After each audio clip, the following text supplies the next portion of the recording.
It is the biggest hack in the history of the world in terms of scale. Yahoo's had an information breach that's affected almost 500 million accounts. And if you're one of the millions of people who will be affected, you have to do the ever frustrating changing of the password. Even more annoying, you have to change your security questions and answers. This just shows how much information has been leaked as part of this hack.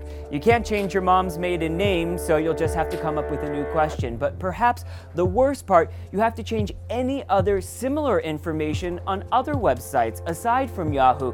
That's because you've probably committed that fatal flaw of using the same username, password, of course the same birth date on other accounts. So if they can get into your Yahoo account, they can probably get into so many other places of your online identity.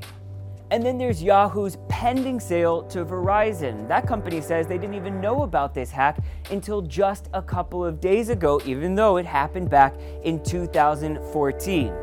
Now, the stocks of those two companies have done all right, but many experts point to the fact that corporations often have to pay over $200 per account when all is said and done after a major hacking, so that people can have credit monitoring and account monitoring. Now, if you multiply that by 500 million, it's actually more than the entire sale price of Yahoo to Verizon.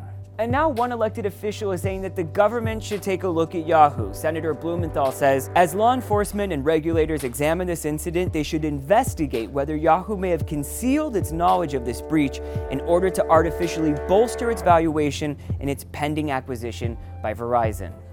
Now, he's not making accusations, he's just saying the government should investigate, but that's because he wants governments to have laws requiring companies to come forth as soon as they suspect any type of data breach or hack. Now, Yahoo says, don't worry, your bank and credit card information wasn't stolen, but that might give you a false sense of comfort because you can change your credit card information, but you can't change your birth date and other sensitive information that's used so often to identify you by so many companies, and that is now in the hands of the hackers.